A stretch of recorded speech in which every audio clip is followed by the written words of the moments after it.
Welcome, welcome, welcome to our crucial conversations for radical educators.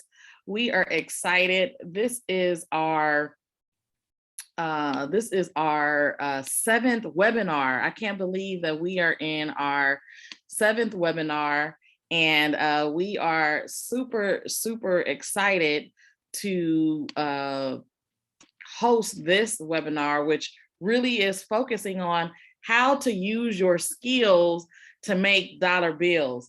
We know that educators have so many skills, and sometimes we limit our skills to what we can do on campuses and in the classrooms. But this webinar really focuses on how we are much more than just on campus, on site educators and leaders.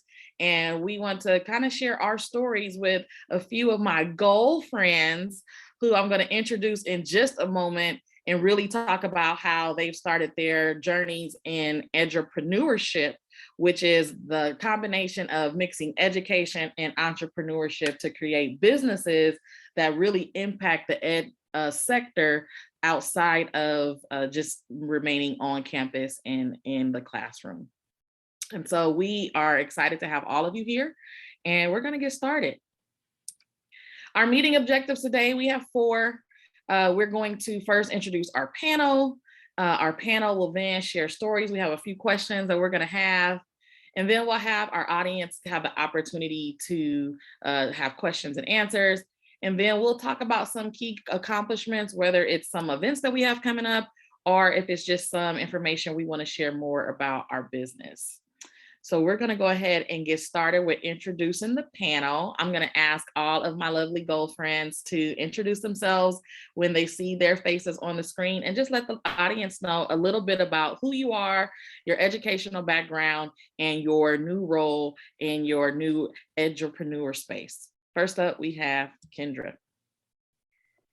Hello, everyone. I'm so glad to be here. My name is Kendra Johnson, and I've been in the education space for about 14 years. And throughout my career, I have started 3 schools from the ground up. Previously, it was an elementary school. And then I did I've also held a lot of roles within the education space, from out of recruitment. I also was a principal of a middle school, and currently I also am the director of a preschool. So elementary, middle, and a preschool. I have started 3 schools in my career and really just love leadership and supporting and building a strong team of leaders within the teams that I lead. So that's in my consulting practice. I am the principal consultant of Transform Leaders. And what we do is we go into schools and school environments and support principals. I also know in my career, from my experience, that the journey in leadership, especially as an administrator, can be lonely, because the people surrounding you are people that you supervise or people who supervise you.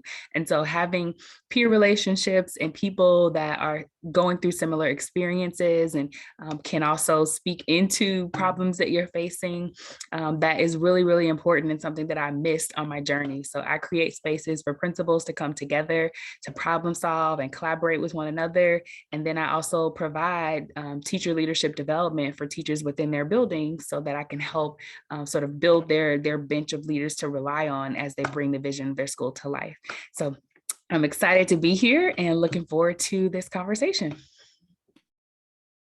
Thank you, thank you, thank you so much. Next up, we have Dr. Princess.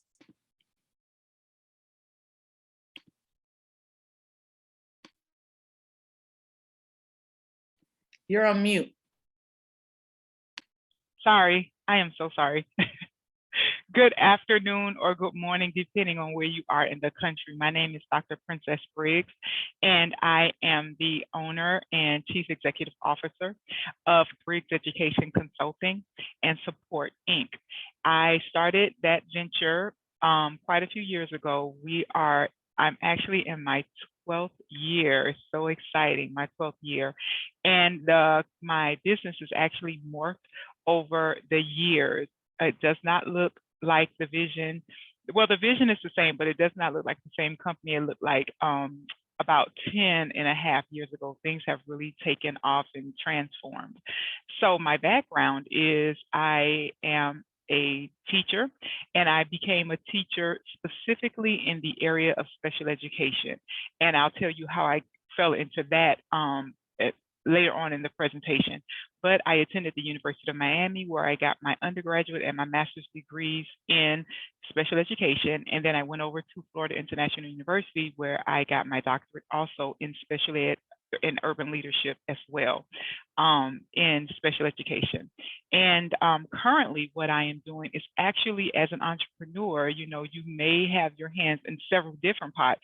And I definitely have my hand in several different pots right now. But mainly what I do is I support parents who have children with learning difficulties. Maybe the child has not been yet diagnosed with a learning disability or has not been evaluated, but the parent knows that there's something wrong. My child is not progressing as he or she should. So I assist parents, I support parents so that their child can grow and develop academically, and not only academically, but all of those areas that actually point and support their child's academics in the classroom. So that's who I am, Dr. Princess Briggs, your education success strategist. I love it, I love it, I love it. And last but not least, my next goal friend is Ms. Chiffon. Chiffon, if you will go ahead and introduce yourself, let us know a little bit about who you are and what you're doing with your new edupreneur space. You're on mute. Unmute yourself. Hello? Yes. So good morning or good afternoon, depending on what time zone you're in. My name is Chiffon Alston, and I am the founder and principal consultant of Empowered Are We Consulting. I've been in the field now for, gosh, it's amazing to say, but about 14, a little over 14 years now. I started in the classroom, and then I transitioned to teach overseas. I came back and transitioned again into management or administrative positions. And then I went independent in about 2006, working as an educational contractor, coaching anywhere between 13 to 15 early child care centers and homes in the District of Columbia. I actually started Empire We, gosh, almost 6 years ago, not even 6 years ago, but just recently rebranded after going through the Get Launched Consulting program. And our primary goal is to increase the knowledge base of the early care and education workforce. And that's from the center directors, the teachers, the assistant teachers, as well as the parents. And we primarily teach on areas outside of health and safety, which means just as much, if not more. So we train our audiences in the areas of cultural sensitivity and diversity, professionalism and advocacy, child growth and development, parenting skills, and the list goes on. I'm currently working this and building this up with my mom, so it's a family affair. And so that's why we make sure that our extension of our program also is geared towards the families that provide the care, who are ultimately the child's first teacher. And that's me. Wonderful, wonderful, wonderful. Thank you so much for sharing. And now I'll share a little bit about myself. I am Dr. Qiana O'Leary. I am the CEO and lead consultant of Minty Educational Services, LLC. We have a firm of about 6 consultants who come together to really provide support services in diversity, inclusion, and equity. And we do that through building relationships, which our framework is relationship-centered education. And it really is helping principals build relationship with their teachers, build relationship with their parents, and of course, build relationships with their students with the lens or through the lens of equity. And so we partner with organizations, whether it's nonprofit organizations who work with students. We even work with businesses who have some level of connectivity with students and with young folks. But of course, primarily we work with schools, and that's in the traditional setting, charter setting, and private setting. A little bit about myself. I've been in education now, wow, for 18 years.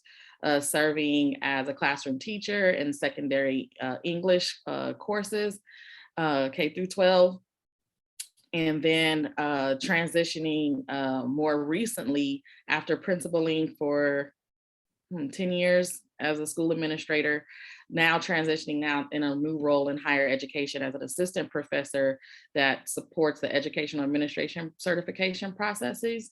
I'm originally from California, just recently relocated to Houston, Texas, and working for Texas A&M International University. So that's just a little bit about me and the work that I do. So now let's get into the good part. I'm gonna go ahead and at this time, stop sharing my screen.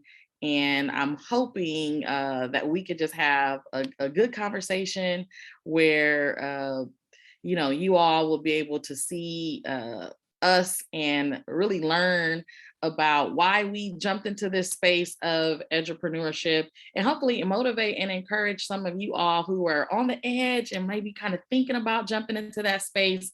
Maybe after hearing our testimonies, you'll have a little bit more confidence to use your skills to earn some supplemental extra dollar bills in your pocket. So I have a few questions, and we're all going to take turns. So you'll hear from every single last one of us on each question, but we're just going to jump out there. First of all, how do we all meet? And anyone can answer this question. How do we meet? And then another person, what is our nickname? For those who don't know, like, how do we all come together and what do we kind of call ourselves? Yeah, we met through a consulting program, like a program where we learned Get Launched Consulting, where we all learned this journey, this entrepreneur journey, how to take our expertise and the things that we're really great at, and serve schools, principals, people, whoever our audience is, parents in the education space. So we are all former educators or in some capacity, current or former, and are now using our expertise to serve more educators and beyond with what we know. Anything else to add? Any shout outs? Anything you want to add to that? And I think as far as goal friends goes, during the course, a part of that course is making sure that we have accountability partners and our own, I guess, we're our own group of cheerleaders, right, ladies? So we support each other. We help to promote and advocate for each other in this space. And so that's how Goal Friends came about. We hold each other accountable to the goals that we aim to achieve within our own entrepreneurial businesses. And that's so key. I think I was talking to Princess about the significance of when you're starting a new endeavor, having a village of folks who are starting that journey with you so that you could kind of share ideas and thoughts, share resources, and kind of grow and develop together. And then also the significance of having someone who's already done it ahead of you so that you can kind of reach out to them and get and leverage that support. How do you all feel that the Get Launched program sort of aided in you having that level of extra resources and extra support?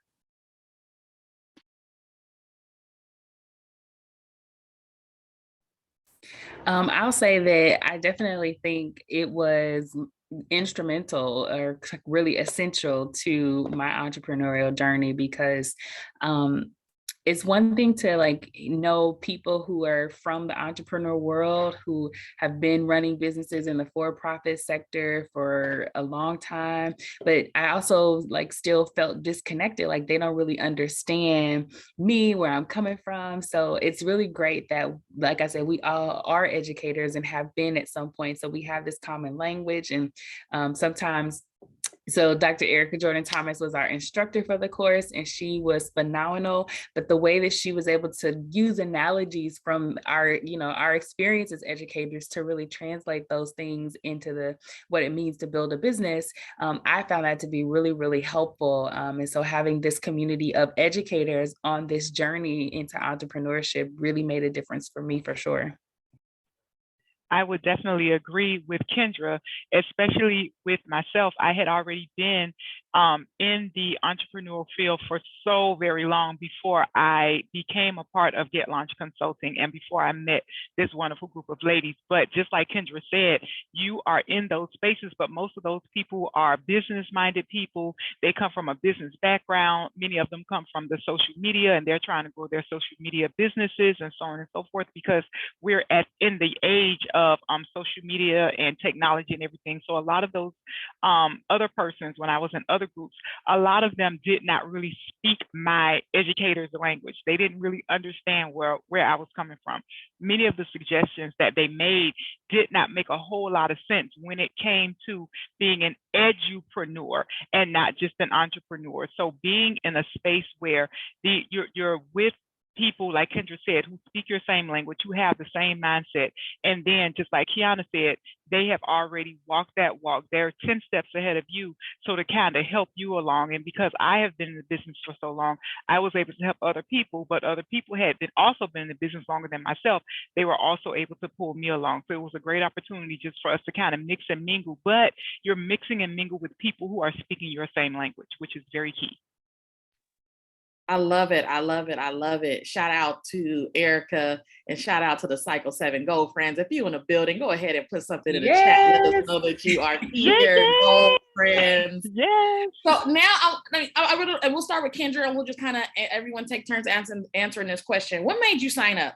And I really want to know particularly, at what point did you know you were ready to launch your edupreneur career?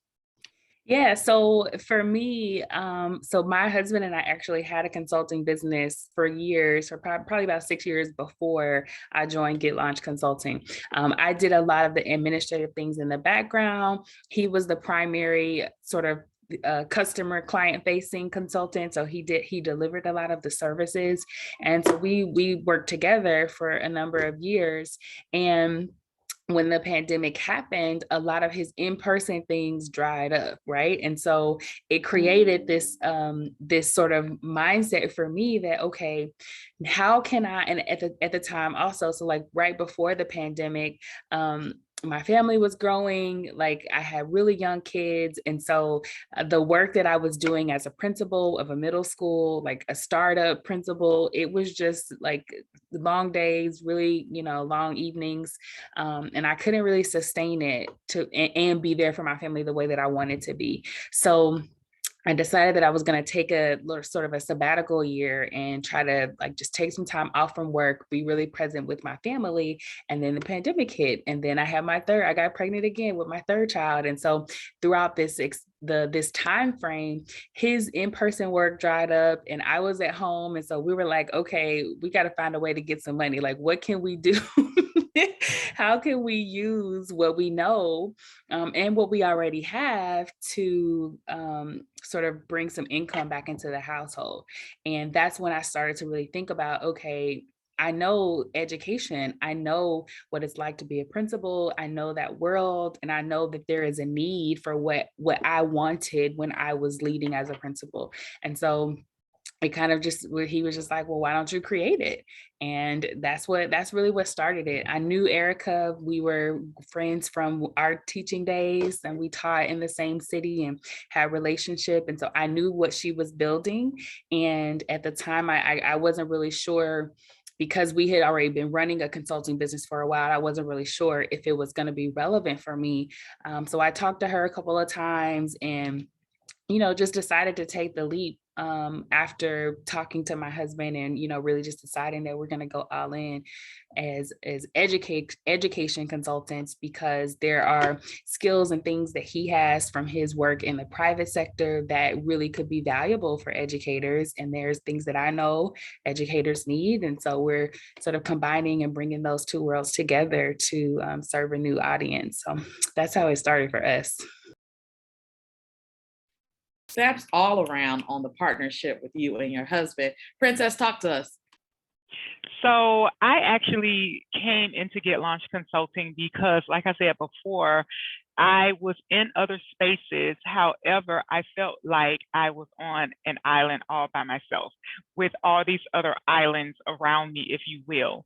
And when I was in other spaces and other masterminds and other consulting groups, like I said, they were speaking more so to the business sector. They were speaking a lot to the technology sector, to the social media sector, but no one was speaking to educators. No one was speaking to, hey, if you're an educator and you want to move forward, this is what you do. And of course, the pandemic, and of course, children being home and parents having to homeschool their children, and it was just, everything was in such an uproar, then what happened is a lot more information where education and educators came to fruition. A lot more of the education information and the realization that educators we really are important people, and we really are a vital part of society. All of that started to bubble up. And because of just the push and some type of way, Erica's video got on my timeline on Facebook. I don't even know how it happened, but I started following her, and I thought, this is exactly what I had been looking for. She was speaking my language, but not only was she speaking my language, she was also speaking to the fact that we've got to move. This is a crucial time. We don't have time to sit and wait. If you are an educator and if you know you have something vital to share with other educators or other people in the field, other administrators, parents, whomever, it is time for us to get to moving, because this is a crucial time for not only our children, but for society as a whole. So I think I registered for one of her free webinars or something like that. I took that webinar. Of course, I fell in love because Erica is absolutely amazing. Immediately signed up for the mastermind, and there you have it. That's how I met these wonderful young ladies, and I have a set of gold friends that I can always call on. Love it. Love it, love it, love it. Chiffon, how and why did you take this step? So after kind of moving up the ladder, so to speak, in the ECE space, in the classroom, teaching, traveling abroad and teaching, then coming back and shifting into administrative. An administrator, I kind of was already training my own staff, and I actually got really good feedback because not everybody can take in and hear from their own leadership. Sometimes they got to go outside. And so from there, I decided to get certified by the state in order to slay in front of other people. And so that ended up being kind of like what started it. And then again, baby, COVID, blah, blah, blah, blah. And so I just realized that I could be doing this because it's my passion, right? It's my goal of expertise. Like Kendra said, I went to school for this, right? To be able to use my education and my skill set and knowledge base to help increase the knowledge base and education of the individuals in the ECE workforce. That just, that's what I love to do. And so after being an educational contractor for somebody else, again, like magic, Erica's videos popped up in my Facebook timeline, and like Princess, I decided to take the master class. And then in the master class, Erica's Virgo too. So I'm like, hey girl, hey. And so she made it interesting and made me, and I'm sure everyone in the course feel like, you know your worth. Like, let's do this. You can do this, and stop letting other people pay you to do you, and you pay you to do you. And you use your skills to make your own dollar bills, and cut out the middleman. And so that's how it kind of got started. And if you're an entrepreneur in the beginning years, it's not all roses, right? You gotta stick your elbows, get down and dirty in it. And I was doing it by myself. And so joining the course gave me an extended a set of friends and advocates.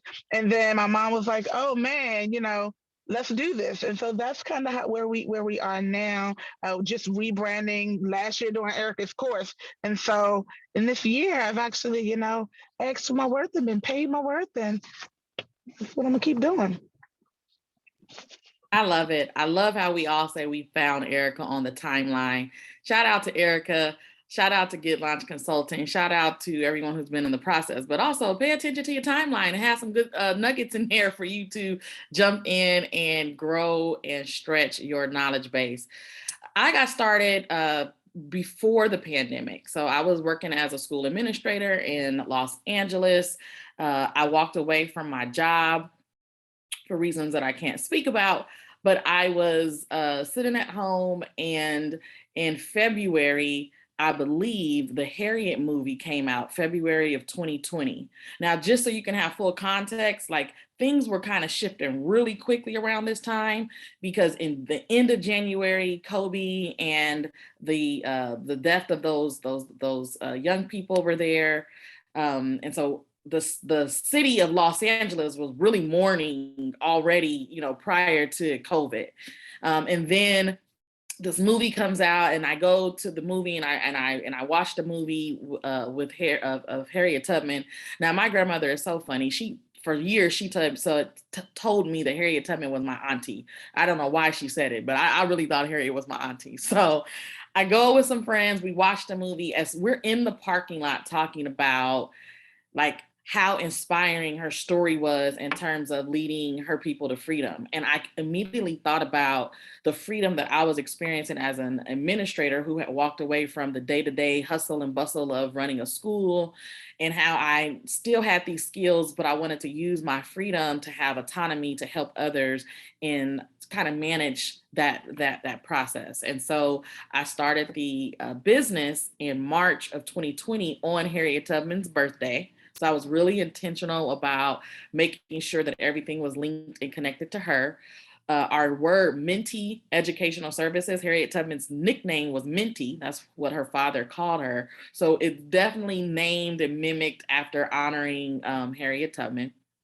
And like she led slaves to freedom, I hope to lead schools to this space where we don't look at policy, but we look at people, and we really pay attention to relationships, and we're really intentional to build relationships by being inclusive and recognizing marginalized populations and using our resources to really build this village that will ultimately create educational paradises. So I knew what I wanted to do. I just didn't know the how. And so when this opportunity to be a part of the Get Launched program, of course, I went on a webinar. And what I loved about Erica was not only was she an former administrator like myself, not only was she very knowledgeable in starting this entrepreneurial space, but she was a real sister and was unapologetic. And I saw myself in her. And I said, you know, this turnaround in education or in this new phase, I don't want to have to wear two faces. I don't want to have to code switch. I want to be 100% myself 100% of the time. And I saw that she was giving me that freedom, if you will, or offering me that opportunity to really say, like, what I carry, like my identity is enough, and my skills will be an asset to anyone who wants to leverage those skills. So I definitely is something that was right on time, and I'm so happy. I have no regrets, and things have just been moving up more and more ever since that time. So speaking of like these experiences in terms of empowerment, I'm really curious to learn, how has joining, or how has, you know, jumping out on a ledge of opening up a business, how has that empowered you as a woman, as a minority, and as an educator, all within one? I'll start. I'll say that it has definitely caused me to challenge a lot of the limiting beliefs that I carried that I wasn't really aware of before starting this journey.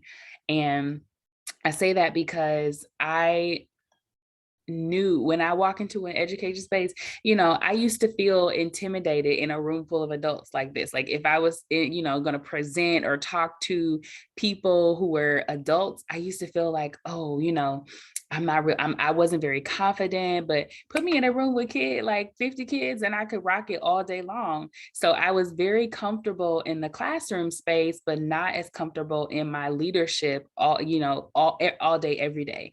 And so I think that becoming an entrepreneur has really caused me to challenge those beliefs that I have to play small, or that, you know, I'm the youngest person in the room, so I need to respect my elders, or, you know, just all of the things that you have grown up, you were trained when you were younger. They used to cause me to show up in spaces like this very differently.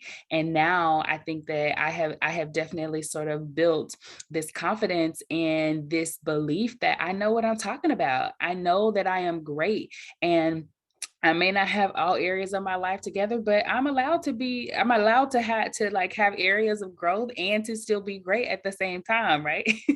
So it definitely has shifted my mindset. And that's the biggest shift that I will say, that it's empowered me to really show up, like you mentioned, Qiana, authentically, and really be comfortable in who I am, imperfections, flaws, and all. Like I think it's been a really powerful journey for me in the mind game.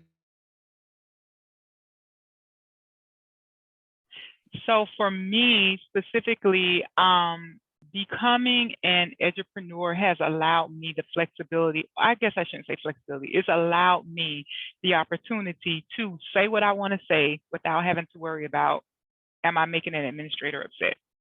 Am I going against something that the district does not look favorably on?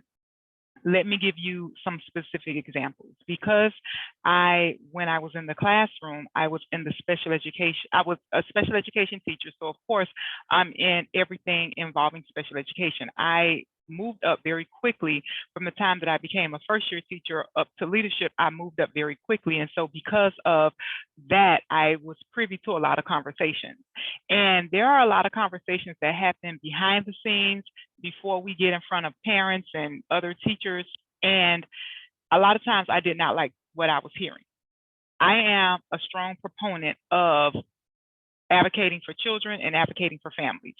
And unfortunately, what was the school's bottom line or what was in the best interest of the school did not always mirror what was in the best interest of a child or a family. And I would go into those circles and I would be many times the solo voice trying to speak for that family or for that child or just for children in general. Many times I was shot down, many times I was ignored.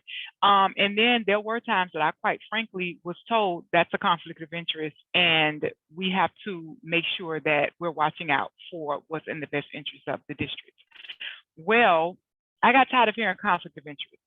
And I pretty much said, okay, there won't be any more conflict because I will remove the conflict. I will remove myself from the situation. And that's precisely what I did. Having my own space to speak freely to my parents because I knew what was the right thing. I knew that there were certain things that children of color, not only Black children, but also children of families who English was not their first language. I am in Florida. We have a large immigration population here, and there were a lot of times where we would have families of children who just did not speak English. And a lot of times because the administrators, and I can't just say just administrators, but the system in general, knew that the parents really didn't understand the system or were afraid to fight against the system because of their immigration status. A lot of times they would railroad those parents, or not just specifically try to railroad them, but not go out on a limb for them. And they would just, well, sign here, well, the parents signed, so that's just it. But nobody was really advocating. Therefore, in my business, I am now able to advocate for those who cannot advocate for themselves. And I am able to teach parents those things that they need to know. Because once I teach you, it's like give a man a fish or teach him how to fish. Once I teach you what the rules are and what the laws are and what the regulations say, you can take that information and you can fly with it. And that is how becoming an edupreneur has really helped me, not only professionally, but personally, because I can sleep well and rest my head on my pillow at night. And Kendra, I'm like you. I love that. Let's remove the conflict of interest. I'll remove myself. Go ahead and preach a whole word, Princess. Chiffon, you're up. Tell us, how have you been empowered since starting your entrepreneurial journey? I think for me, just the ability to go out into some of these spaces where it's been the same thing by the same people for years, especially where I am in DC, it's always a breath of fresh air to hear it from a different perspective. One, but also as I was also a CDA specialist. So I would go out into these centers and programs. And when I asked these up and coming educators, are you a part of an organization? What does professional development look like to you? What does it mean? They were all coming up blank, right? They were doing their minimum basic requirements. They were complaining that the professional development that they were going through usually was one and done, no follow-up, no feedback. And so that's part of what empowered me to just say, you can do it. Like, you've been in that seat, so what the pain points of, right? Of especially your audience that's actually still in the classroom. But I also, my daughter, she's 11, and just by her seeing me step out on faith, be mama girl boss, and run my own thing, it's given her the ability and increased her confidence. I mean, she accepted the AP position in the Entrepreneurial class at her middle school because she just was like, I can do this. I know this skill, and I want to do it, and I want to sell it to other people, and I'm really good at it. And I was like, go on, girl, you need an investor. And so that is a part of it, being able to see that. And for many of us in this field, we may not see the repercussions of the moves that we're making, right? The bricks that we're laying, but it has a purpose. And in the end, there'll be more knowledgeable parents, more knowledgeable teachers, more knowledgeable administrators that are willing to just take the torch and proceed in the profession, to grow the profession. I love that. I love you talking about in my opinion, this opportunity to build generational wealth between yourself and your daughter and yourself and your children, to really see you as someone that they could replicate, instead of having, Instagram role models. They have a role model right there in their home when it comes to launching out and developing their own businesses with their own skill set. So I love that, Siobhan. And for me, I would say I've been empowered through the testimony of folks of color who come to me after me providing a professional webinar, professional development, and thanking me for really understanding their story. There were so many times where I would show up in professional development spaces and I would see that there was definitely a disconnect in how the key speaker or how the keynote had their own understanding or their own experience of leadership was not the experience that some of the principals in the most urban, the most rural, and the most neediest school populations were experiencing, right? So, there's definitely a difference of schools where you're not provided with the highly qualified educators because they don't want to go work in that area. They want to work in a more affluent area. And so if you have this disconnect of presenters with people who are like, that story doesn't really connect with me, that story really doesn't align with me, and being that alignment has empowered me to really recognize that I'm needed and that the work that I'm doing is definitely necessary. And I feel that being vulnerable to share my story and being authentic in sharing my story, it's gone so far with people who have felt like, I really resonate with what you're saying, and I really would like for you to give me some additional tools, guidelines, and coaching so that I don't get burnt out and throw in the towel because I'm really passionate in what I'm doing. I just don't have the resources or the support that I need from my district or from my CMO. And so showing up in those spaces and being that that missing void has been definitely empowering for me in my own educational entrepreneurial space. And so I would say that's how I have been empowered in this new role, and still growing, right? Still learning, still growing, and open to learning more from those that I'm connected to. All right, next question. I know that we have talked about how we've been empowered. We've talked about how we are connected and how we've had all the support, but I would love to also really be transparent to our audience and talk about in this round, what have been some of the challenges that we've experienced, and really just talk about what is your biggest challenge you think you've experienced while stepping into this role as an entrepreneur. Yeah, so I'll say the biggest challenge for me has been this pressure that I bring on myself sometimes of feeling like I want to have it all, and that means I have to do it all. And so, I have had to learn the importance or the value in having support persons, both in my business as well as in my home, that can help me do the things that are really important and carry out some of the responsibilities that are necessary, but acknowledging that I don't have to do everything and I shouldn't be doing everything because it's not really the most valuable use of my time. So there are a lot of areas where I have applied that principle, and it was the biggest challenge in the first. So we made the decision to transition our business in 2020, but it's 2022, and I'm just now getting to the place where I have let go of some things. 2 years in, I'm just now getting to the place where I've let go of things and been willing to, for so long, like I relied on a village of people that were, that volunteered, that love me, that were just like, okay, we'll help you with the kids because we love you, or we'll help you with this thing because we love you. And tapping into the village is great, but there's also something about building a village of people that you pay and you hire because the value they bring is really meaningful. And so that has been, I would say that was the biggest challenge that I faced the first 2 years, and now has been sort of transformational, because we've made so much progress in the first quarter of this year than we did in the previous 2 years, where we decided we would make this shift, and then just had spent a lot of time thinking and spinning around and working on things that really didn't move the needle forward, because there were just so much that I was trying to do by myself. I definitely resonate with that. Princess, what about you? What is your biggest challenge?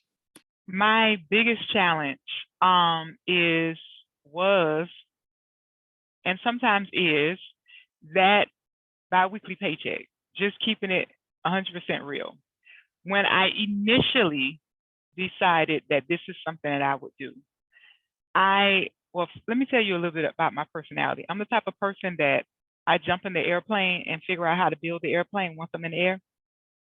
Yeah, don't always recommend that, but that's just how I've always been. If I have my mindset that this is how I want to do, this is something that I want to do, I'll worry about the how I'm going to do it as I'm already in the thing. So when I knew I was going to step out on my own, I turned in my resignation. I said I was done. And funny thing, I started my very first day in the classroom as an educator. I started on Valentine's Day, February 14th, Valentine's Day. My last day was Halloween, October 31st. So do with that what you will. However, getting that biweekly paycheck, knowing that no matter what your performance was, which is another issue that I had with the system, no matter what your performance was, good, bad, or indifferent, you're going to get that check every 2 weeks. When you step out on your own, there is no guarantee that you're going to get contracts. There's no guarantee that you're going to get someone to back you. There's no guarantee that you're going to get clients. And so having to do that part, and when I was in the classroom, my clients were always in front of me. I didn't have to worry about it. I would always have a list of students. I would always have my kids in front of me. However, stepping out on your own, you not only had to be the person in front doing all the work, being in your genius, but you also had to be the person in the background trying to get the clients, trying to get the contracts. And so just doing all that. But you also had to be the person to get the supplies. You also had to be the person who got the bills paid. You also had to be the person who, got the invoices out. You also had to be the person to keep up with the invoices. You also had to be the person to get to the bank. You also had to be the person to da-da-da-da-da-da-da-da. And I wasn't quite ready for having to wear all of those hats when I initially stepped out. And there were many, many, many, many, many times that I struggled. And I had a son. I had to raise my son. He was in middle school at that time. He went through high school and successfully finished college. And there were some bumpy roads in between. There was a lot of dry deserts, a lot of open the refrigerator and seeing all four corners of the refrigerator, if y'all know what I mean. A lot of, baby, you want some more spaghetti? Because that's probably about the cheapest thing. Mama, I ate spaghetti already. Okay, well, do the best you can, sweetheart. There were some lean times, but I knew that I had a charge to keep. And that is the one thing that I knew that this is what God had for me. In so many different ways, God had been showing me that this is what I have for you to do. And I must say that my family, we weren't homeless. We didn't have, like my grandmother used to call it, Miss Meal Colic, meaning that you are suffering from malnutrition. God made a way every single time. There were some hard times and some lean times, but God made a way every single time, whether it was somebody that stepped in, whether it was getting that, I hate to sound cliche, but getting that unexpected check in the mail, whether it was getting that client that somebody just said, oh, I heard about you, somebody told me about you, getting that getting that client and you didn't even know you were going to get that client. There were those times that sustained me all throughout that time. And I just kept putting one foot in front of the other and doing what I knew that God had for me to do. And I'm still here all these years later. I love it. You better preach a whole word. I love it. I love it. I love it. Shafan, tell us what has been your biggest challenge so far? So there've been two. One, I guess, along with Kendra, are the limited mindsets and beliefs, right? Imposter syndrome. So even no matter how long I've been doing this, there are still sometimes, and I'm like, you about to charge what to do what?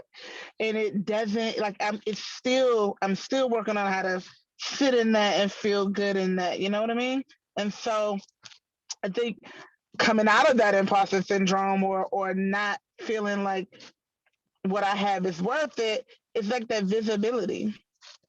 I'm not a spring chicken no more. However, I am still not one of those people that is like out there and on Facebook and Instagram and TikToking and all of those things. So gaining visibility the newfound way, like I'm paper and pencil and flyers and staplers on tree trunks because that's what you do in your schools when you're trying to get the community to be a part of your events and your resources. And so being able to get myself visibly out there has definitely been a challenge, but it's also been rewarding because I'm able to reach. I have a wider reach, right? I have a wider reach of individuals that need the service and want the service that I provide. But I still got a daytime job.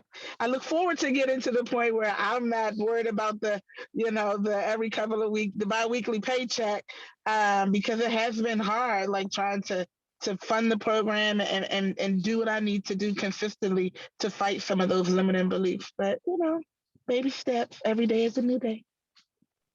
I love it. Baby steps, baby steps, baby steps.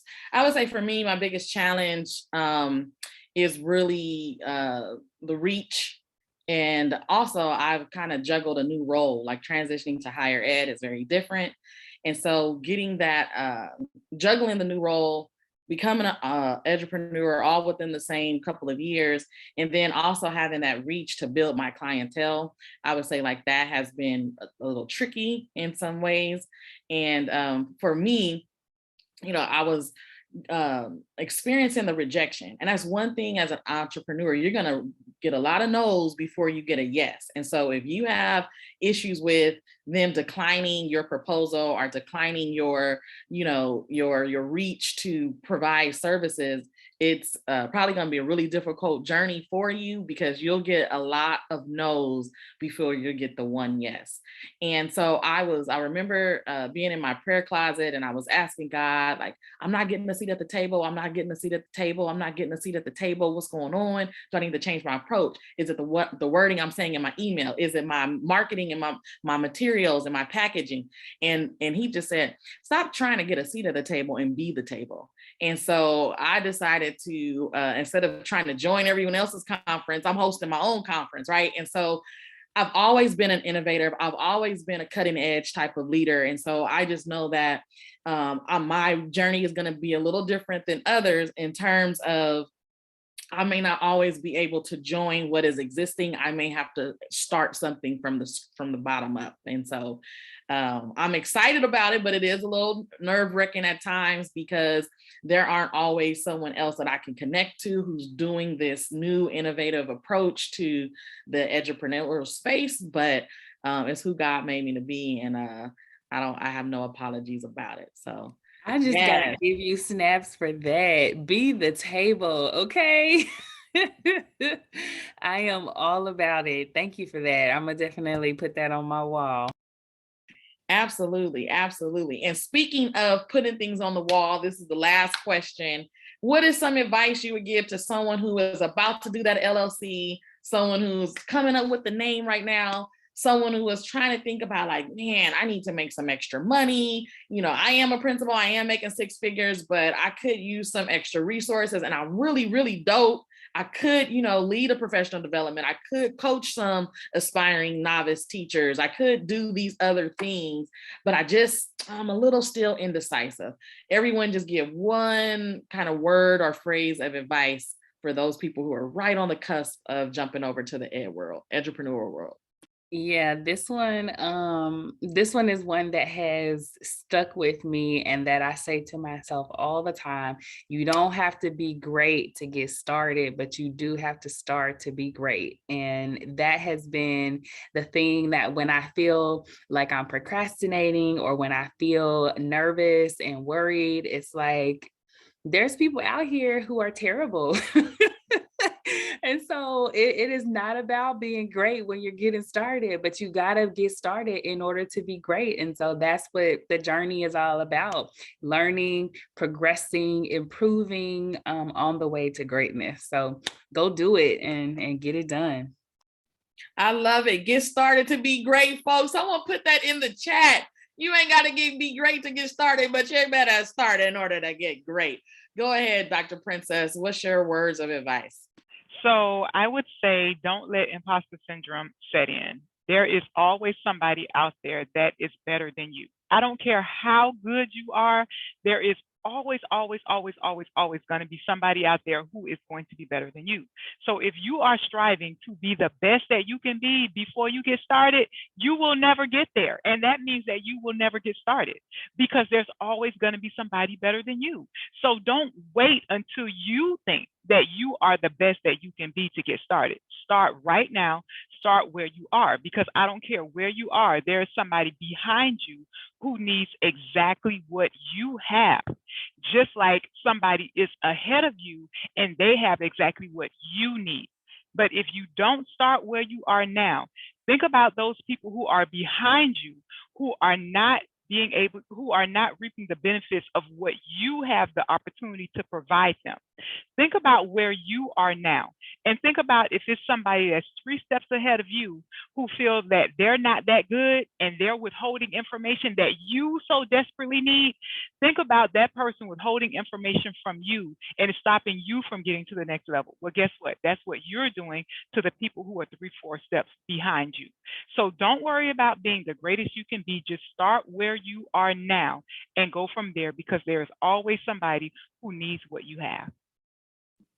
Always, always someone who needs what you have. Chiffon, what is your words of advice to the people? So I would say that, you can't be, you don't want to be, and you shouldn't be everything to everybody. Figure out what your niche is, niche is, and just hone in on that. Perfect your craft and your skill on that. And like everybody else says too, you got to start.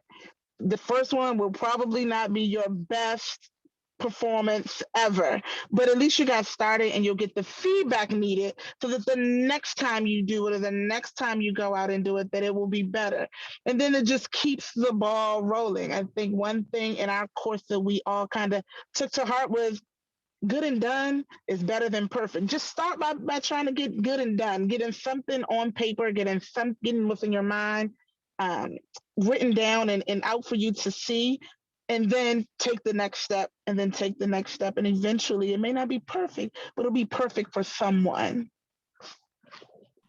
I love it. I love it. I love it. I am going to say you got to learn how to be a hustler.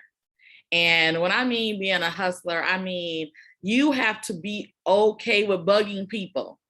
And if you sit at this false definition of humble, where that means you don't reach out to people for help, or you don't reach out to people for potential connections and potential clientele, you're going to be stagnant in your business. And I had to learn to get over that hump. I had to learn to say, hey, I was good enough for you to utilize to advance your organization and your business. And now I'm going to be good enough for you to possibly invest in or possibly connect with, because I'm just that dope. And so I really had to really, really look in the mirror and affirm myself and really, really, really believe in my values and the assets and skills that I bring to the table. And with confidence and with my head held high, reach out through email, social media, show up at the job, show up at their car, show up where they golfing, where they washing their clothes, where their kids do soccer practice. Wherever I have to connect with you or how I have to connect with you, I am going to make that connection because I know I'm just that dope. And maybe you don't know how much you need me, but you need me. And so I would say really get that hustler's mentality. We've watched story after story of people who just didn't let the word no stop them from trying and reaching out again. And so in the famous words of prophetess Aaliyah, if at first you don't succeed, dust yourself off and try again. Yes, thank you for that. Let me just say, you got me fired up. I got some places I'm gonna be on Monday. I'm about to like hit some folks up because you're right. If I was good enough for you to work for you, like I'm good enough for you to hire me too. So I got some folks I need to harass. Thank you for that. harass without a care. All right, ladies, that ends our Share Our Story segment. We have 3 minutes to allow our folks in the audience to ask us some questions. So folks in the audience, if you have any questions, go ahead and drop them in the chat. And we'll just spend about 3 minutes really honoring people's questions before we jump into our last segment, which is really sharing with people what we're doing and how you can stay connected with us.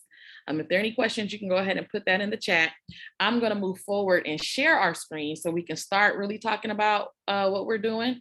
And then I'll monitor the chat. And ladies, if you can help me, that'd be great.